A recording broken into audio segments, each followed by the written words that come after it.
Hi guys, Deanne here from Canada Abroad, and thanks so much for tuning in.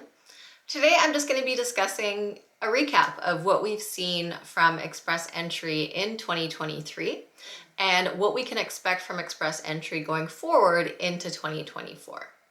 So the first thing that we want to look at is compared to previous years, so when Express Entry was introduced, 2015, up until today.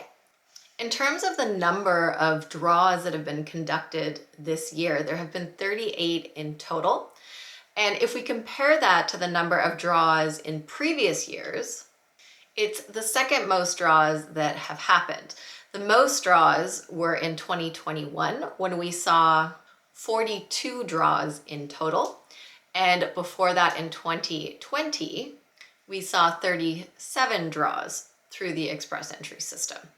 Now, if we look a little bit further and we look at the number of invitations to apply that have been handed out each year from 2015 to now, the most invitations to apply were issued in 2021 as well.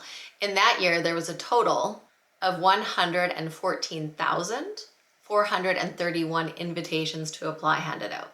Now, as of today, December 13th, there's a total of 106,871 invitations to apply that have been issued. So we're still lower than that 2021. So that begs the question that most people ask me is, do you think there's going to be another Express Entry draw this month before the close of 2023? And when I've looked at all the data and the draws that have occurred over the years since Express Entry started, I do think that we're still going to see at least one more Express Entry draw before the end of the year. There could be more, but I think that there's going to be at least one. So the reason for it is we haven't issued as many invitations to apply in 2021, but our immigration targets have increased.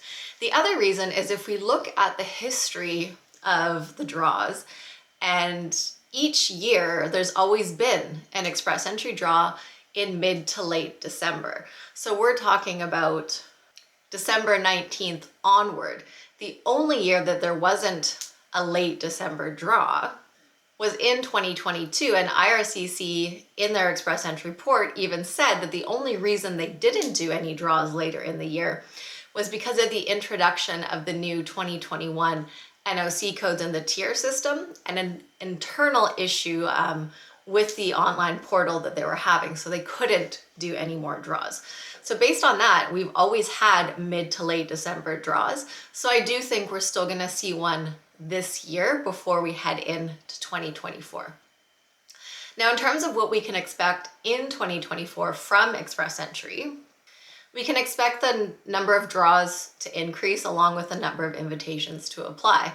And this is just simple math based on the immigration levels that have been announced for the years going forward. Next year, they are expecting to admit more immigrants than this year and the year before.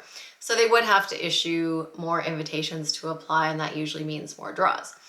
Also, in terms of more draws, we'll likely see that because they started introducing different classifications of draws.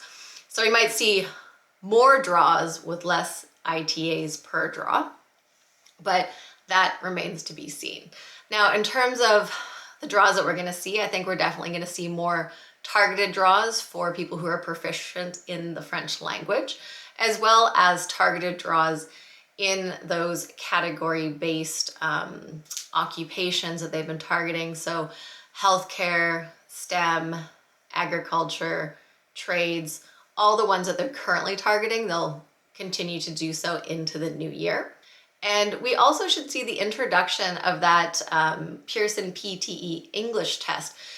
They announced that it should have been available this year. We haven't seen it become available yet.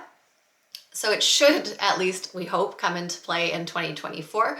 So this is just another language test that is supposed to be accepted for applicants applying through the Express Entry system for the English proficiency. So this will be in addition to the existing option of the General IELTS and the CELPIP. So hopefully, going forward, we're going to see lots of positive news for people in the Express Entry system.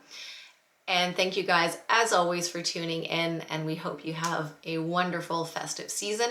And don't forget to subscribe to the channel if you want to stay up to date with all the latest Canadian immigration news and updates.